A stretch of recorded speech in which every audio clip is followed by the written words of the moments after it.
నమస్కారం ఘంటారావానికి స్వాగతం. ముందుగా ప్రధానాంశాలు. కాసేపట్లో కేంద్ర మంత్రి నిర్మలతో చంద్రబాబు భేటీ. అమరావతిలోని ప్రాజెక్టులపై ప్రెజెంటేషన్ ఇవ్వనున్న సీఎం.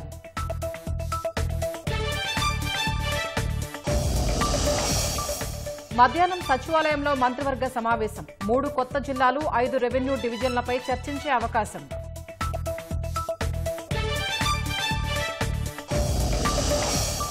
రాష్ట్రానికి పొంచి ఉన్న మరో తుపాను ముప్పు. నేడు నెల్లూరు, తిరుపతి జిల్లాల్లో భారీ వర్షాలకు అవకాశం.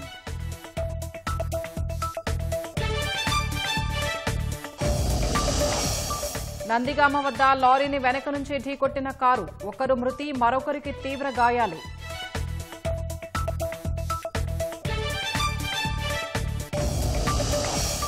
పాకిస్తానీలకు వీసాల జారీ నిలిపివేసిన యూఏఈ. భిక్షాటన, నేరాల్లో పాల్గొంటున్నారని చర్యలు.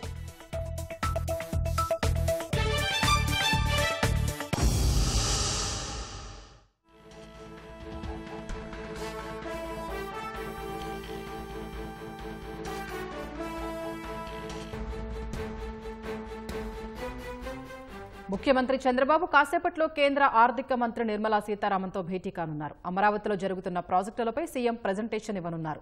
మరింత సమాచారం మా ప్రతినిధి కృష్ణ అందిస్తారు. కృష్ణ, సీఎం చంద్రబాబు, కేంద్ర మంత్రి నిర్మలా సీతారామన్ భేటీకి సంబంధించి వివరాలేంటి? స్వప్న, కేంద్ర ఆర్థిక మంత్రి నిర్మలా సీతారామన్ గత రాత్రి అమరావతి చేరుకున్నారు. ఆవిడికి ముఖ్యమంత్రి చంద్రబాబు నివాసంలో విందు ఏర్పాటు చేయడంతో పాటు సాదర స్వాగతం పలికారు. ఇవాళ దాదాపు 15 జాతీయ బ్యాంకులకు సంబంధించి శంకుస్థాపన కార్యక్రమం ఆర్థిక మంత్రి నిర్మలా సీతారామన్ చేతుల మీదుగా జరగనుంది. ఏదైతే అమరావతి ప్రాంతంలోని రాయపూడి, ఉద్దనరాయనపాలెం, అలాగే లింగాయపాలెం గ్రామాల మధ్య ఈ బ్యాంకుల ఏర్పాటుకు ఇప్పటికే ప్రభుత్వం భూమి కేటాయించింది. దానికి సంబంధించి అటు రిజర్వ్ బ్యాంక్ ఆఫ్ ఇండియాతో పాటు Indian bank, state bank, union bank ఇలా 15 రకాల బ్యాంకులకు సంబంధించిన భూ పూజ కార్యక్రమంలో నిర్మలా సీతారామన్ పాల్గొంటారు. అయితే ఈ 2014-19 మధ్య ప్రభుత్వం అక్కడ బ్యాంకులకు భూములు కేటాయించినప్పటికీ కూడా గత ప్రభుత్వ హయాంలో ఈ రాజధాని పనులు నిలిపేయటం వల్ల ఈ ప్రక్రియ అనేది ముందుకు సాగలేదు. దీంతో మళ్ళీ కూటమి ప్రభుత్వం రాష్ట్రంలో ఏర్పడ్డాక పనులు వేగవంతం చేసి ఈ బ్యాంకుల ఏర్పాటుకు సంబంధించిన ప్రక్రియను ముందు తీసుకెళ్లింది. ఎందుకంటే రాష్ట్ర విభజన తర్వాత ఈ జాతీయ బ్యాంకులకు సంబంధించిన రీజనల్ హెడ్ క్వార్టర్స్ అనేవి ప్రస్తుతం విజయవాడ, గుంటూరు ఈ కేంద్రాలుగా నడుస్తూ వస్తున్నాయి. సరైన రీజనల్ హెడ్ క్వార్టర్ అంటూ వీటికి లేకపోవడంతో అమరావతి కేంద్రంగా ఒకే చోట ఫైనాన్షియల్ డిస్ట్రిక్ట్ పేరుతో ఏర్పాటు చేసే ప్రాంతంలో వీటిని నెలకొల్పాలని చెప్పి ప్రభుత్వం మాస్టర్ ప్లాన్ రూపొందించింది. దీనికి సంబంధించి ఆర్థిక మంత్రి నిర్మలా సీతారామన్ చేతుల మీదుగా భూమి పూజ కార్యక్రమం అనేది మరి కాసేపటి 11:22 గంటలకు జరగనుంది. అయితే అంతకు ముందు ఏపీ సిఆర్డీఏ ప్రధాన కార్యాలయానికి రానున్న ఆర్థిక మంత్రి సీతారామన్ ముఖ్యమంత్రి చంద్రబాబు, అలాగే ఉప ముఖ్యమంత్రి పవన్ కళ్యాణ్, మంత్రి నారా లోకేష్, నారాయణ తదితరులతో భేటీ కానున్నారు. ఇందులో ప్రధానంగా ముఖ్యమంత్రి నిర్మలా సీతారామన్ కి రాష్ట్ర పరిస్థితిపై పలు ప్రజెంటేషన్లు ఇవ్వనున్నారు. ప్రధానంగా అమరావతిలో ఇప్పటి వరకు చేపడుతున్న ప్రాజెక్టులు, వాటి నిర్మాణం కొనసాగుతున్న తీరు గురించి కూడా సీఎం ప్రజెంటేషన్ ఇచ్చే అవకాశం ఉంది. దీనికి సంబంధించి రాజధానికి, అమరావతి నిర్మాణానికి కేంద్రం నుంచి మరింత సాయం కూడా కోరే అవకాశం ఉంది. అలాగే రైతులు కూడా నిన్న జరిగిన రాజధాని రైతుల సమావేశంలో క్యాపిటల్ గెయిన్స్ మరో 2 ఏళ్ల పాటు వెసులుబాటు కల్పించాలని చెప్పి కూడా వారు ముఖ్యమంత్రి దృష్టికి తీసుకెళ్లడం జరిగింది. ఈ విషయాన్ని కూడా కేంద్ర ఆర్థిక మంత్రి నిర్మలా సీతారామన్ దృష్టికి సీఎం తీసుకెళ్లే అవకాశాలు ఉన్నాయి. అలాగే రాజధాని నిర్మాణ పనులతో పాటు రాష్ట్ర ఆర్థిక పరిస్థితి పైన, అలాగే పోలవరం ఇతర ప్రాజెక్టుల పనులపైన కూడా కేంద్ర ఆర్థిక మంత్రికి సీఎం తాజా స్థితిగతులను వివరించి అందుకు అనుగుణంగా కేంద్రం నుంచి రాష్ట్రానికి రావాల్సిన సాయం గురించి ఆయన కేంద్ర సాయం కోరే అవకాశాలు ఉన్నాయి. స్వప్న, ధన్యవాదాలు కృష్ణ.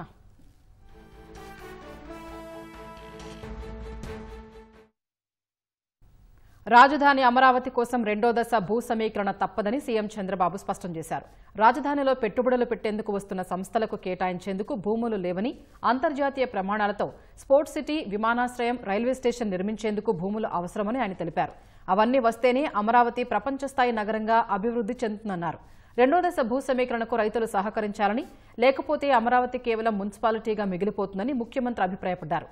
వివిధ జేఏసీగా ఉన్న రాజధాని రైతులంతా ఒకే తాటిపైకి రావాలన్న సీఎం ఐకమత్యంగా లేకపోతే విచ్ఛిన్నకర శక్తులకు ఆయుధమిచ్చినట్టు అవుతుందని హెచ్చరించారు.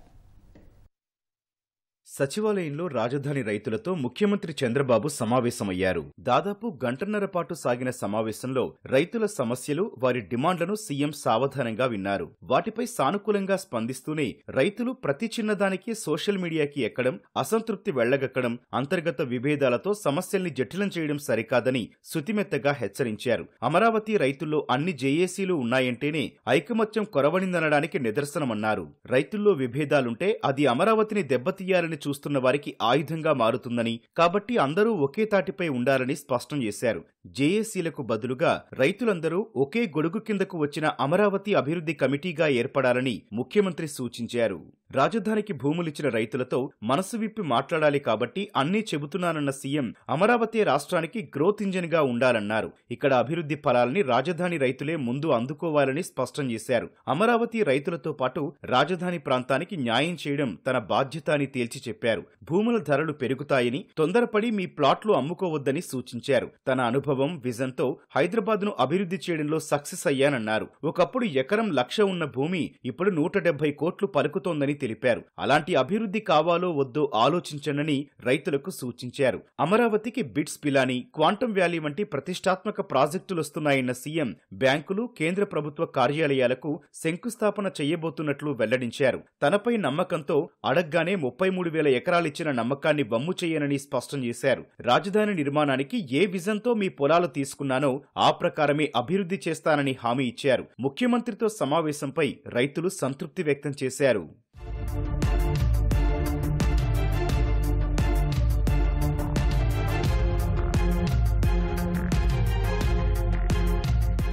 ఇరవై 29 గ్రామాల పరిధిలో ఇంకా 2,000 వరకు రైతులు భూ సమీకరణలో ఇవ్వలేదని, వాటిని భూసేకరణ ద్వారా మొదట తీసుకున్నాక రెండో దశ భూ సమీకరణకు వెళ్లాలని కొందరు రైతులు సూచించారు. ఇంకా ఇవ్వాల్సిన రైతులతో త్రిసభ్య కమిటీ మాట్లాడుతుందని, సమీకరణలో ఇచ్చేందుకు వారు ముందుకు రాకపోతే 15 రోజుల్లో భూసేకరణ నోటిఫికేషన్ జారీ చేస్తామని సీఎం స్పష్టం చేశారు.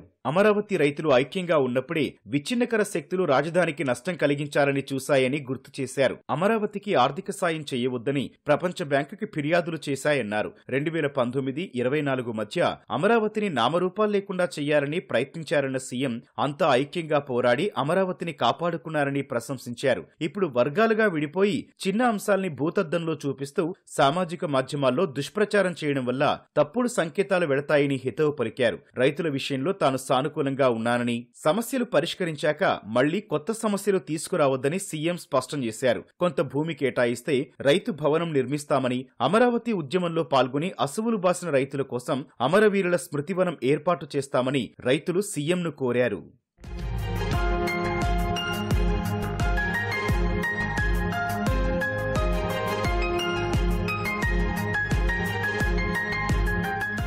రాజధాని రైతులు లేవనెత్తిన సమస్యల్ని కేంద్ర మంత్రి పెమ్మసాని చంద్రశేఖర్, పురపాలక మంత్రి నారాయణ, ఎమ్మెల్యే తెనాలి శ్రావణ్ కుమార్ తో కూడిన త్రిసభ్య కమిటీ సంక్రాంతిలోగా పరిష్కరిస్తుందని సీఎం చంద్రబాబు హామీ ఇచ్చారు. గ్రామ కంఠాలు, జరీబు, మెట్ట భూములకు సంబంధించి గతంలో అనర్హులకు ఎక్కువ ప్యాకేజీ ఇస్తే రద్దు చేయాలని, న్యాయబద్ధంగా రావాల్సిన వారికి ఇవ్వాలని సీఎం ఆదేశించారు. రాజధానిలో రైతులకు కేటాయించిన రెసిడెన్షియల్ స్థలాలకు ఎఫ్ఎస్ఐ 2.8 గా నిర్ణయించడం వల్ల బిల్డర్లు గిట్టుబాటు కాదని చెబుతున్నారు.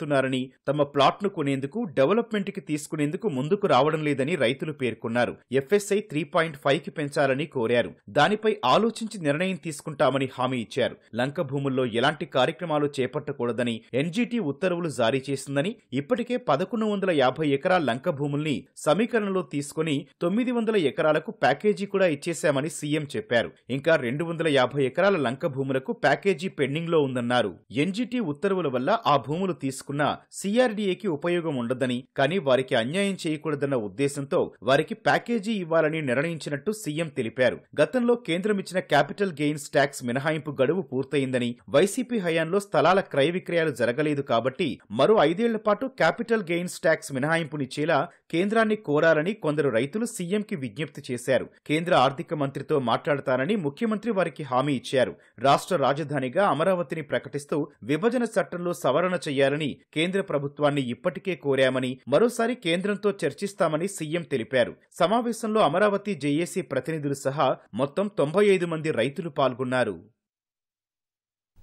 ముఖ్యమంత్రి చంద్రబాబు అధ్యక్షతన సచివాలయంలో నేడు మంత్రివర్గ సమావేశం కానుంది. కేంద్ర ఆర్థిక మంత్రి నిర్మలా సీతారామన్ అమరావతి పర్యటన దృష్ట్యా ఉదయానికి బదులుగా మధ్యాహ్నం కేబినెట్ భేటీ జరగనుంది. కొత్తగా ఏర్పాటు కానున్న 3 జిల్లాలు 5 రెవెన్యూ డివిజన్లపై మంత్రివర్గం చర్చించనుంది. శీతాకాల అసెంబ్లీ సమావేశాల నిర్వహణపైన చర్చ జరిగే అవకాశం ఉంది. వివిధ సంస్థలకు భూ కేటాయింపులతో పాటు పాలనాపరమైన అనుమతులకు మంత్రివర్గం ఆమోదం తెలపనుంది. రాష్ట్రానికి మరో తుపాను ముంపు పొంచి ఉంది. బంగాళాఖాతంలో ఏర్పడిన తుపాను క్రమంగా ఉత్తర వాయువ్య దిశగా కదులుతూ ఆదివారం ఉదయానికి ఉత్తర తమిళనాడు, పుదుచ్చేరి, రాష్ట్రంలోని దక్షిణ కోస్తా తీరాలను సమీపించే అవకాశం ఉందని భారత వాతావరణ శాఖ తెలిపింది. అండమాన్ నికోబార్ దీవులు, పుదుచ్చేరి, లక్షద్వీప్తో పాటు ఏపీ, ఒడిశా, పశ్చిమ బెంగాల్, తమిళనాడు, కేరళ రాష్ట్రాల్ని ఐఎండీ అప్రమత్తం చేసింది. దీని ప్రభావంతో నేటి నుంచి రాష్ట్రంలో వర్షాలు పడతాయని వాతావరణ శాఖ హెచ్చరించింది. నేడు నెల్లూరు, తిరుపతి జిల్లాల్లో భారీ వర్షాలు కురిసే అవకాశం ఉందని తెలిపింది. అమరావతి వాతావరణ శాఖ శనివారం కొన్ని జిల్లాలకు ఆరెంజ్, ఆదివారం కొన్ని జిల్లాలకు రెడ్ అలర్ట్ జారీ చేసింది. కొన్ని ప్రాంతాల్లో 20 సెంటీమీటర్ల కంటే ఎక్కువ వర్షపాతం నమోదవుతుందని అంచనా వేసింది. తుపాను హెచ్చరికలతో జిల్లా కలెక్టర్లతో ప్రభుత్వ ప్రధాన కార్యదర్శి సమీక్ష నిర్వహించారు. ముందస్తు జాగ్రత్త చర్యలు తీసుకోవాలని ఆదేశించారు. ఎన్టీఆర్ జిల్లా నందిగామ వద్ద జాతీయ రహదారిపై ఓ కారు లారీని వెనక నుంచి ఢీకొట్టింది. ప్రమాదంలో ఒకరు మృతి చెందగా మరొకరికి తీవ్ర గాయాలయ్యాయి. విజయవాడ వైపునకు వెళుతున్న లారీని కారు ఓవర్టేక్ చేసే క్రమంలో ప్రమాదం జరిగింది. దీంతో హైవేపై కారు బోల్తా పడింది. మృతుడు విజయవాడ లబ్బిపేటకు చెందిన చంద్రశేఖర్గా గుర్తించారు. Vijayawada Patamata centre high school road సమీపంలో ప్రమాదం జరిగింది. కంకర లోడుతో వెళుతున్న టిప్పర్ లారీ కారును ఢీకొట్టింది. ఆ తర్వాత డివైడర్పై ఉన్న విద్యుత్ స్తంభాన్ని ఢీకొట్టింది. డివైడర్ని దాటి రోడ్డు అవతల వైపునకు వెళ్లింది. ఘటనతో ట్రాఫిక్కు అంతరాయం ఏర్పడింది.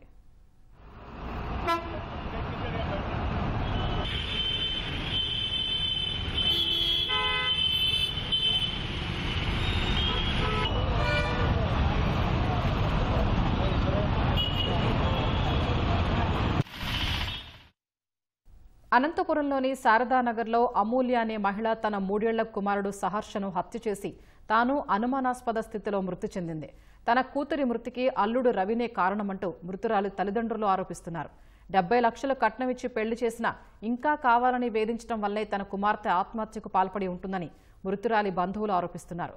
పోలీసులు, ప్రభుత్వం అతనిపై చర్యలు తీసుకుని తమకు న్యాయం చేయాలని డిమాండ్ చేశారు. ఇంకా కావాలంటే బిడ్డను అడిగింటాడు. ఏమైంది అంత లేదు ఆ పాపకి, అంత బాధ ఏమొచ్చింది? నాకుండేది కొడుకు అమెరికాలో ఉన్నాడు, ఉండేది నా కూతురు మరవాడి వరకట్నం వేధిస్తున్నాడు, పిల్లలు కొడుతున్నాడు. ఏం దాడు? కాయగూరలు దాడు. కాయగూరకు దాడేయకుంటే నేనే సర్దిన నా కూతురికి ఏం వాంతలే.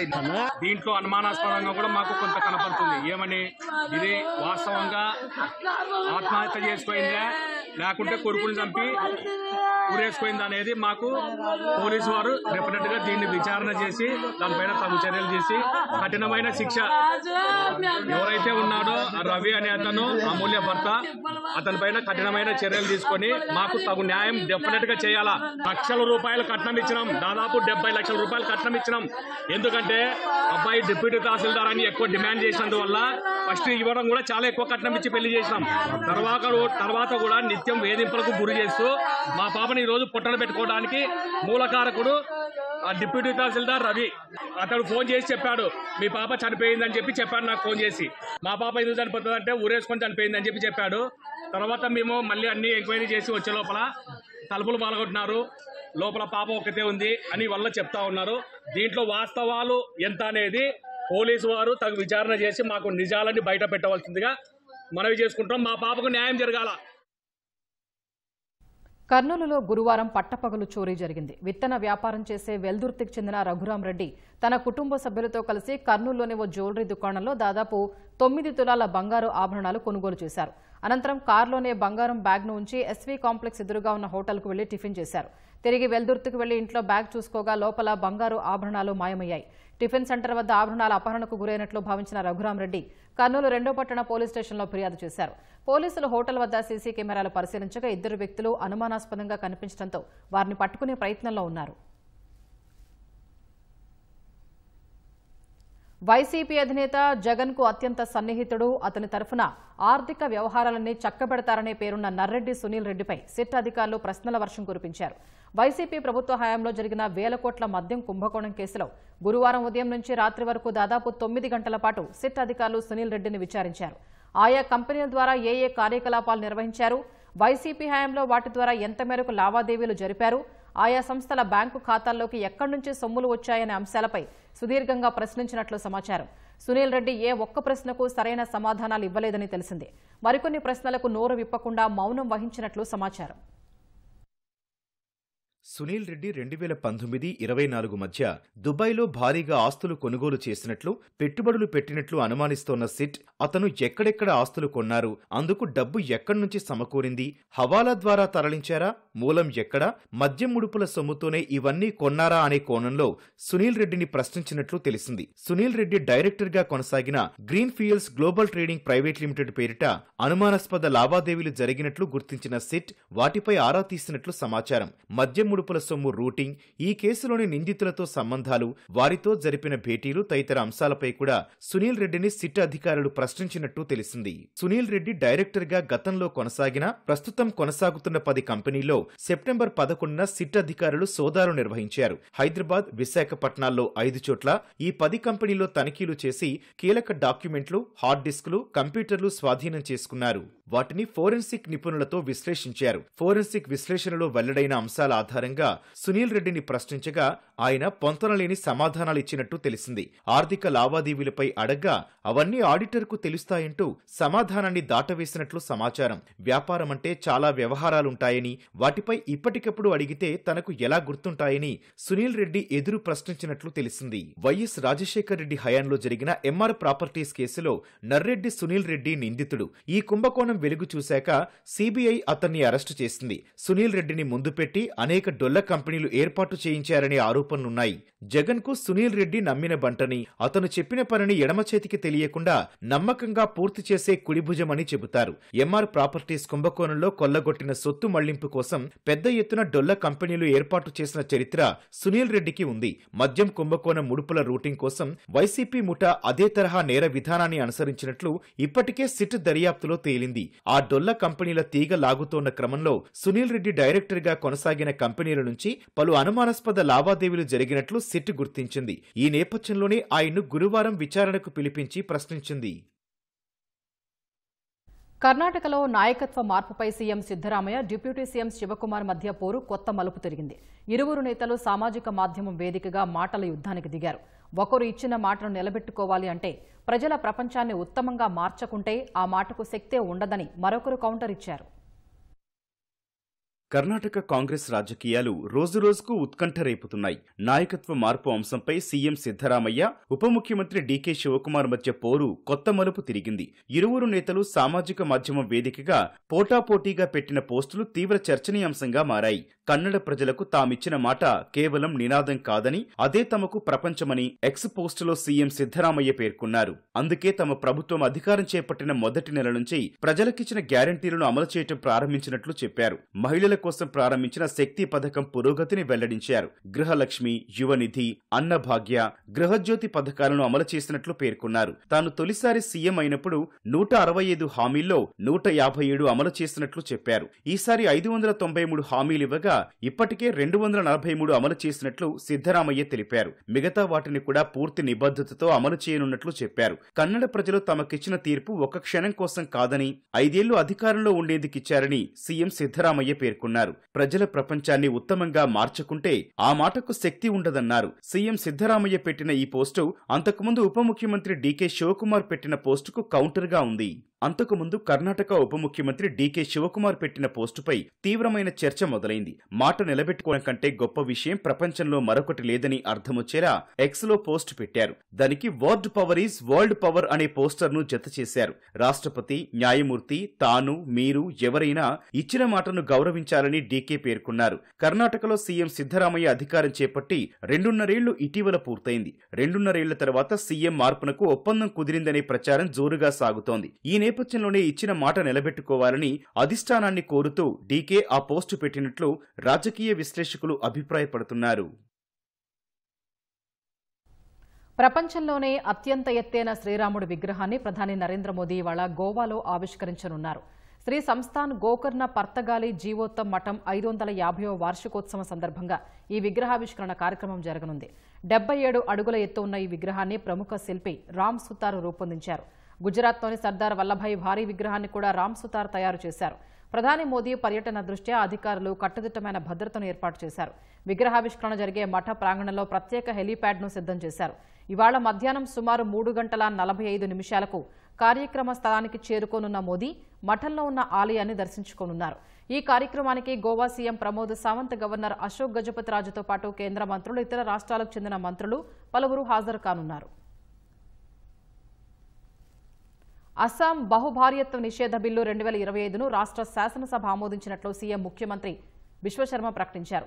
ఈ బిల్లు ఇస్లాంకు వ్యతిరేకం కాదని హిమంత బిశ్వశర్మ స్పష్టం చేశారు.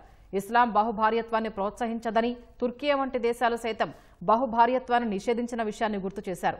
కాగా ఈ బిల్లు 6వ షెడ్యూల్ ప్రాంతాలు మినహా ఆ రాష్ట్ర వ్యాప్తంగా వర్తించనుంది. దీని ప్రకారం భార్య ఉండగా రెండో వివాహం చేసుకున్నా, మునుపటి వివాహాన్ని దాచిపెట్టినా 10 సంవత్సరాల జైలు శిక్ష విధించేలా బిల్లును రూపొందించారు. చట్టవిరుద్ధ వివాహాల్లో మహిళలకు పరిహారం, చట్టపరమైన రక్షణ అందించనున్నారు.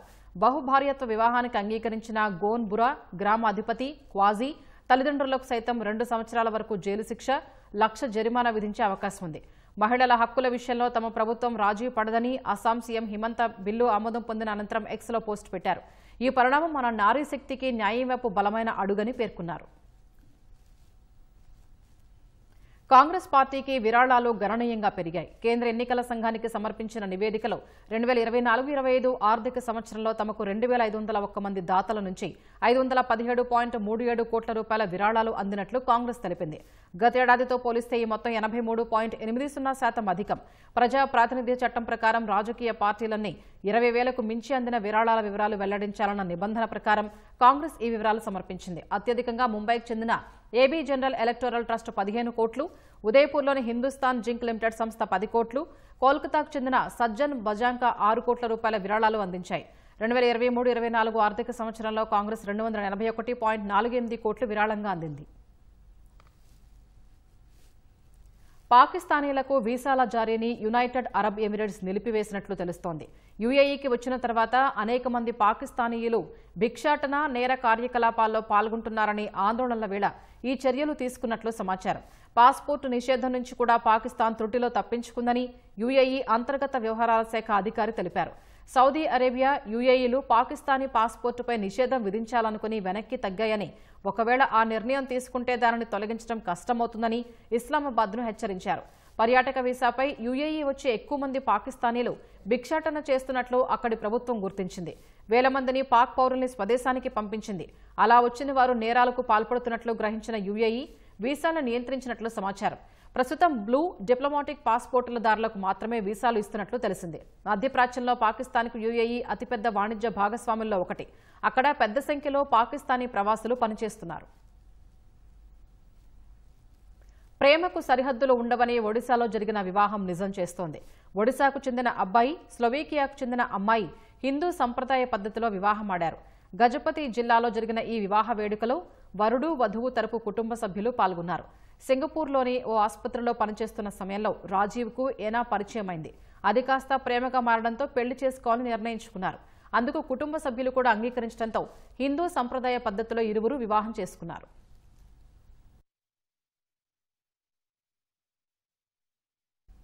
ఛత్తీస్గఢ్లోని దంతెవాడ జిల్లాలో వ్యవసాయ శాఖ చేపడుతున్న కార్యక్రమాలతో అన్నదాతలు ఆర్థిక స్వావలంబన దిశగా పురోగమిస్తున్నారు. తక్కువ సమయంలో ఎక్కువ లాభాల్ని అందించే ఏటీఎం మోడల్లో కూరగాయల్ని సాగు చేస్తూ లాభాల్ని ఆర్జిస్తున్నారు. ఏటీఎం మోడల్లో భాగంగా సన్నకారు రైతులు తమ భూమిలో ఒకేసారి 3 నుంచి 4 రకాల కూరగాయల పంటల్ని సాగు చేస్తూ 15 నుంచి 20 రోజుల్లో దిగుబడి పొందుతున్నారు. సేంద్రియ పద్ధతిలో సాగు చేస్తూ ఉండడంతో వారు పండించిన కూరగాయల్ని కొనుగోలుదారులు గిట్టుబాటు ధరతో కొనుగోలు చేస్తున్నారు. తక్కువ కాలంలోనే పంట చేతికొస్తూ ఉండడంతో రైతులు పలుమార్లు పంటలు వేసి ఆర్థికంగా నిలదొక్కుంటున్నారు. ఇప్పటికే దక్షిణాదిలోని చాలా రాష్ట్రాల్లో ఏటీఎం మోడల్ పంటల సాగు విజయవంతమైంది. చరిత్ర సృష్టించేవాడు ఒకడే, ఆ చరిత్ర తానే అంటున్నారు నందమూరి బాలకృష్ణ. వీరసింహారెడ్డి తర్వాత గోపీచంద్ మనులేని దర్శకత్వంలో బాలయ్య నటిస్తున్న కొత్త చిత్రం హైదరాబాద్లోని రామానాయుడు స్టూడియోలో లాంఛనంగా ప్రారంభమైంది. వృద్ధి సినిమాస్ పతాకంపై వెంకట సతీష్ కిలారు ఆ చిత్రాన్ని నిర్మిస్తున్నారు.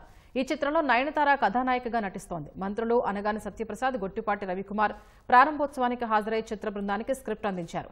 ప్రముఖ దర్శకుడు బి గోపాల్ క్లాప్ కొట్టగా బాలకృష్ణ కుమార్తె తేజస్విని కెమెరా స్విచ్ ఆన్ చేశారు. బోయపాటి శ్రీను, బాబీ, బుచ్చిబాబు గౌరవ దర్శకత్వం వహించారు. చారిత్రక నేపథ్యంగా తెరకెక్కే ఈ చిత్రంలో బాలకృష్ణ పోరాట యోధుడిలా కనిపించనున్నట్లు దర్శకుడు గోపీచంద్ తెలిపారు.